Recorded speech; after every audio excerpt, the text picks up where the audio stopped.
আসসালামু আলাইকুম ওয়া রাহমাতুল্লাহি ওয়া বারাকাতুহু। সম্মানিত দর্শক, আজকে যে বিষয়টি নিয়ে আলোচনা করব, সেই প্রসঙ্গটি মূলত একটি টেলিভিশন টক শোতে আলোচনা করতে গিয়ে এসে যায়। শিরোনামটি বেশ চমকপ্রদ। প্রসঙ্গটা এসেছিল যে আমেরিকার কতিপয় কূটনীতিবিদ সম্প্রতি ডক্টর মোহাম্মদ ইউনূসের সঙ্গে দেখা করেছেন। তাদের মধ্যে কি আলাপ আলোচনা হয়েছে তা নিয়ে নানা রকমের স্পেকুলেশন হচ্ছে। কেউ বলার চেষ্টা করছেন যে ডক্টর মোহাম্মদ ইউনূসকে একটি ইনক্লুসিভ নির্বাচন করার জন্যে ডোনাল্ড ট্রাম্প প্রশাসনের পক্ষ থেকে চাপ দেওয়া হচ্ছে। এটা সত্য বা মিথ্যা আমরা বলতে পারবো না। এর কারণ হলো যে ডক্টর মোহাম্মদ ইউনূসের দপ্তর থেকে তার প্রেস সচিব বা অন্য কোনো গুরুত্বপূর্ণ ব্যক্তি এ ব্যাপারে কোনো কথা বলেনি। আমাদের সামাজিক মাধ্যমগুলো এই মুহূর্তে অত্যন্ত শক্তিশালী এবং স্পষ্টতই সামাজিক মাধ্যমে যারা আওয়ামী লীগপন্থী কন্টেন্ট ক্রিয়েটর রয়েছেন, তারা ডক্টর মোহাম্মদ ইউনূসের সঙ্গে মার্কিন কূটনীতিবিদদের বৈঠক, তারপর ডক্টর মোহাম্মদ ইউনূসের নিরাপত্তা উপদেষ্টা ডক্টর খলিলুর রহমান, তার কাতার ভ্রমণ, দিল্লি ভ্রমণ, আমেরিকা ভ্রমণ নিয়ে নানা রকম ন্যারেটিভ তারা একের পর এক তৈরি করে যাচ্ছেন। তো তাদের বক্তব্য হলো যে আমেরিকা বা ট্রাম্প প্রশাসন মূলত ডক্টর মোহাম্মদ ইউনূসের প্রতি একটা চাপ প্রয়োগ করার জন্য একবার খলিল সাহেবকে ডেকে নিচ্ছেন, একবার তার রাষ্ট্রদূতকে পাঠাচ্ছেন, হোয়াট এভার মেবি। আবার অন্যদিকে আওয়ামী লীগ বিরোধী যে সকল কন্টেন্ট ক্রিয়েটার ছিলেন, এখন তারা নিজেদের সমস্যা নিয়ে এতটা ব্যস্ত, কেউ জামাত নিয়ে ব্যস্ত, কেউ বিএনপি নিয়ে ব্যস্ত, কেউ এনসিপি নিয়ে ব্যস্ত, ফলে আওয়ামী লীগ নিয়ে পেন্স করা বা তাদেরকে খোঁটা দেওয়া বা তাদের বিরুদ্ধে একটা ন্যারেটিভ তৈরি করার মতো সময় এখন আর সামাজিক মাধ্যমে আওয়ামী লীগ বিরোধী যারা লোকজন রয়েছে তাদের নেই বললেই চলে। আর এই সুযোগটিকে পরিপূর্ণভাবে কাজে লাগিয়ে আওয়ামী লীগ এখন জলে, স্থলে, অন্তরিক্ষে। তারা একদিকে ডক্টর মোহাম্মদ ইউনূস, অন্যদিকে জামাতের যারা লোকজন রয়েছেন, অন্যদিকে এনসিপির যারা লোকজন রয়েছেন, এমনকি জুলাই আগস্ট বিপ্লব নিয়েও নানা রকম ন্যারেটিভ তৈরি করে ফেলেছে। ইতিমধ্যে যে ঘটনাগুলো ঘটেছে তা হলো যে জুলাই বিপ্লব, জুলাই আন্দোলনের পক্ষের যে কর্তা ব্যক্তি যারা ছিলেন, তাদের বিরাট অংশকে আমরা এখন দেখতে পাচ্ছি না। আপনারা কি গত ১ মাসে জনাব ফরহাদ মাজাহারের কোনো বক্তব্য শুনেছেন? শুনেননি। কিংবা সরকারে খুব প্রভাবশালী দুজন ব্যক্তিত্ব, জনাব নাহিদ ইসলাম, তিনি বের হয়ে এসে এনসিপি করলেন। এখন নাহিদ ইসলামকে নিয়ে আর তেমন মাতামাতি নেই। জনাব মাহফুজ, যিনি তথ্যমন্ত্রীর দায়িত্ব ছিলেন বা মন্ত্রণালয়ের দায়িত্ব ছিলেন তিনি, আর আসিফ মাহমুদ সজীব ভুঁইয়া, বাংলাদেশ প্রতিষ্ঠিত হওয়ার পর কোনো একক ব্যক্তি যদি একাধিক মন্ত্রণালয় নিয়ন্ত্রণ করে, যাকে বলা হয় প্রভাব প্রতিপত্তির একটা ইতিহাস তৈরি করতে পারে, তো সেই ভদ্রলোক সেই কাজটি করেছেন। এখন তিনিও এই নির্বাচন উপলক্ষে মন্ত্রিপরিষদ থেকে পদত্যাগ করে রীতিমতো একটা বেহাল দশায় পথে ঘাটে ঘুরে বেড়াচ্ছেন। নির্বাচনের মাঠ কতটা জটিল, কতটা কঠিন এবং কতটা নির্মম, এখন যারা নির্বাচনের মাঠে ঘুরে বেড়াচ্ছেন, সেটা হাসনাত আবদুল্লাহ বলেন, সার্জিস বলেন, তাসনিম জারা বলেন, কিংবা নাসিরুদ্দিন পাটোয়ারি, তারা হাড়ে হাড়ে টের পাচ্ছেন যে রাজনীতি কাকে বলে, ইলেকশন কাকে বলে। তো সরকারি মদদে রাজনীতি করা বা সরকারি মদদে প্রতিপক্ষকে গালাগাল দেওয়া আর নির্বাচনের ময়দানে প্রতিপক্ষকে মোকাবেলা করা যে কত কঠিন এবং বাস্তবতা, তা এখন তারা হাড়ে হাড়ে টের পাচ্ছেন। তো এই অবস্থায় আওয়ামী লীগকে আক্রমণ করা, শেখ হাসিনাকে খোঁটা দেওয়া বা অন্য কোনো বিষয়, এটা নিয়ে মূলত এই গত ১৭ মাসে যারা ব্যস্ত ছিলেন তাদের এই মুহূর্তে কোনো সময় নেই। বিএনপির অন্তর্দ্বন্দ্ব, কলহ, বিবাদ চূড়ান্ত পর্যায়ে। জনাব তারেক রহমান সাহেব আসছেন, বিরাট একটা আবহ তিনি তৈরি করছেন এবং ক্রমশ তিনি ধীরে ধীরে তিনি যে একজন সাধারণ নাগরিক, সাধারণ ভোটার, সাধারণ এমপি প্রার্থী, কিংবা ধরুন বিএনপির চেয়ারপারসন বা চেয়ারম্যান, এই পদের বাইরে তার যে কোনো সুপারম্যান শিপ নেই, তার হাতে কোনো জাদুর বাক্স নেই, কাঠি নেই। এটি ক্রমশ এই মুহূর্তগুলো কেটে যাচ্ছে এবং তিনি খুব সাধারণ একজন মানুষ রূপে সমাজে বিচরণ করছেন এবং তাকে কেন্দ্র করে যে গত কয়েকদিন, ধরুন অলমোস্ট ১০ দিন, তিনি এলেন ডিসেম্বরের ২৫ তারিখে। সেখান থেকে জানুয়ারির ৫ তারিখ পর্যন্ত তাকে কেন্দ্র করে যে ভাইবটি ছিল, এটি এখন কমতে, কমতে, কমতে, কমতে মানে একেবারে স্বাভাবিক অবস্থায় চলে আসছেন। এখন তার মধ্যে, জামাতের আমিরের মধ্যে কিংবা এনসিপির নাহিদের মধ্যে আসলে কতটুকু পার্থক্য রয়েছে এটি বোঝা যাবে আরও সপ্তাহখানেক পর। তিনি ইতিমধ্যে ডক্টর মোহাম্মদ ইউনূসের সঙ্গে দেখা করেছেন। তার মায়ের স্মরণ সভা হয়েছে।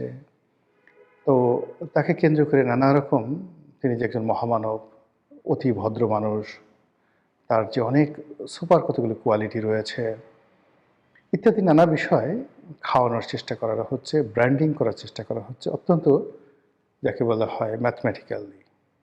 কিন্তু এগুলো ২৪ ঘন্টার বেশি মানুষকে আকর্ষণ করে না।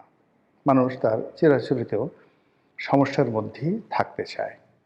তো এইরকম যে বহুমুখী সমীকরণ, বহুমুখী যাকে বলা হয় ধ্যান ধারণা, চিন্তা চেতনা, সন্দেহ, অবিশ্বাস, তারপরে নানা রকম আশা আকাঙ্ক্ষা, স্বপ্ন, সব কিছুর মধ্যে মানুষ যে নিজেদের আশা খুঁজে, ঠিকানা খুঁজে, ঠিক নাটোরের বনলতা সেনের মতো, যেগুলো অসম্ভব, হবে না, যেগুলো কোনো বাস্তব ভিত্তি নেই, কিন্তু শুনতে ভীষণ রকম মজা লাগে, কল্পনা করতে ভীষণ রকম তৃপ্তিবোধ হয়। এই বিষয়গুলোর দিকে মানুষের আকাঙ্ক্ষা বেশি এবং সেইগুলো নিয়ে সামাজিক মাধ্যমে তোলপাড় হয়। আর তারই ধারাবাহিকতায় ডক্টর মোহাম্মদ ইউনূসের সঙ্গে এই যে আমেরিকান যারা রাষ্ট্র দূত বা আমেরিকার যারা রাষ্ট্রীয় প্রতিনিধি এলেন, তারা এসে তাকে যেটা বললেন, কি বলেছেন আমরা জানি না, তার প্রেক্ষিতে হঠাৎ করে আজব একটা বিষয় এলো।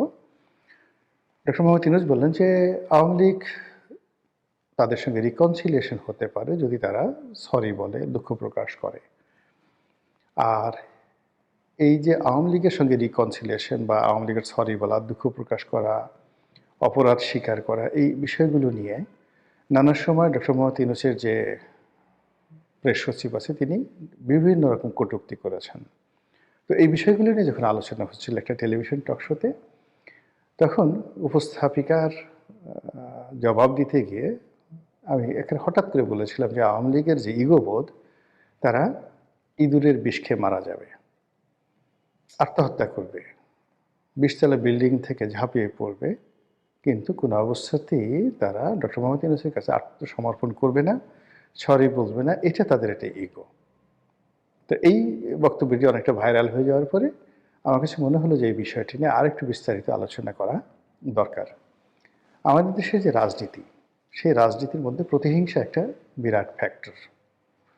কোনো রাজনীতিবিদদের মধ্যে যদি এই বাংলায় কোনো প্রতিহিংসা ঢুকে যায়, সে পদ পদবি পাওয়ার সঙ্গে সঙ্গে উইদিন ২৪ ঘন্টার মধ্যে তার সেই প্রতিহিংসা সে চরিতার্থ করবেই। এর বাইরে অন্য কিছু থাকতে পারে অন্য জাতির ইতিহাসে, কিন্তু বাঙালি জাতির ইতিহাসে সেটা নেই। কাজেই এখানে প্রতিনিয়ত প্রতিহিংসা রাজনীতি হচ্ছে এবং হবে। ২ নম্বর হলো যে যখন কোনো একটা মানুষ রাষ্ট্র ক্ষমতায় বসে, মানে যদি ইভেন ২৪ ঘন্টার জন্য আপনি কাউকে কোনো পদ পদবিতে বসিয়ে দেন, ওর মধ্যে একটা অহমিকা চলে আসে। সে নিজেকে অভিজাত ভাবতে শুরু করে, নিজেকে ব্লেসড, আল্লাহর যাকে বলা হয় আশীর্বাদ পুষ্ট ভাবতে শুরু করে, ইত্যাকার নানা বিষয়াদি সেখানে রয়েছে। তো সেই দিক থেকে আওয়ামী লীগ সেই 1954 থেকে কখনো রাজপথ কাঁপিয়েছে, কখনো রাজপ্রাসাদ কাঁপিয়েছে, কখনো সিংহাসন কাঁপিয়েছে, বহু ভালো কাজ করেছে, বহু মন্দ কাজ করেছে। তো এই কাজ করতে গিয়ে তাদের একটা ধারণা যে তাদের সঙ্গে বিট করার মতো বা তাদের পাশাপাশি বসার মতো এই পাক ভারত উপমহাদেশে যদি কোনো দল থাকে, সেটা কংগ্রেস হতে পারে, সেটা মুসলিম লীগ হতে পারে, যদি কোনো ব্যক্তিত্ব থাকে সেটা জুলফিকার আলী ভুট্টো হতে পারে, কায়েদে আজম মোহাম্মদ আলী জিন্নাহ হতে পারে, পণ্ডিত জওহরলাল নেহেরু এবং তার বংশধররা হতে পারে। এইরকম একটা অহমিকা বোধ তাদের মধ্যে কাজ করে। এটাকে আমি অহংকার বলতে পারি, দাম্ভিকতা বলতে পারি, কিন্তু আওয়ামী লীগ এটাকে মনে করে তাদের এটা লিগেছি। এবং আপনি দেখবেন আওয়ামী লীগের লোকজন কথায় কথায় তাদের নেত্রীকে বঙ্গবন্ধু কন্যা, গণতন্ত্রের মানুষ কন্যা ইত্যাদি নানা রকম উপাধি দিয়ে মূলত যে কাজটি করতে চায় যে তাদের নেত্রীর সমপর্যায়ের সামাজিক মর্যাদা, রাজনৈতিক মর্যাদা, পারিবারিক ঐতিহ্য এই কোনো জিনিসই অন্য কারোর নেই। তো সেই দিক থেকে ডক্টর মোহাম্মদ ইউনূসকে তারা তাচ্ছিল্য করে। কিভাবে করে? এই যে ৬,০০০ টাকা বেতন পেতেন, মানে ডক্টর মোহাম্মদ ইউনূস যখন গ্রামীণ ব্যাংকের ম্যানেজিং ডিরেক্টর ছিলেন যে সময়টিতে, তখন আসলে ৬,০০০ টাকার কিন্তু অনেক দাম, খুবই দাম। উনি এমডি হয়েছেন যে সনে সরকারি বেতন পেতেন ৬,০০০ টাকা। তখন হয়তো বিসিএস স্টার্টিংয়ে ৭৫০ টাকা স্কেল ছিল।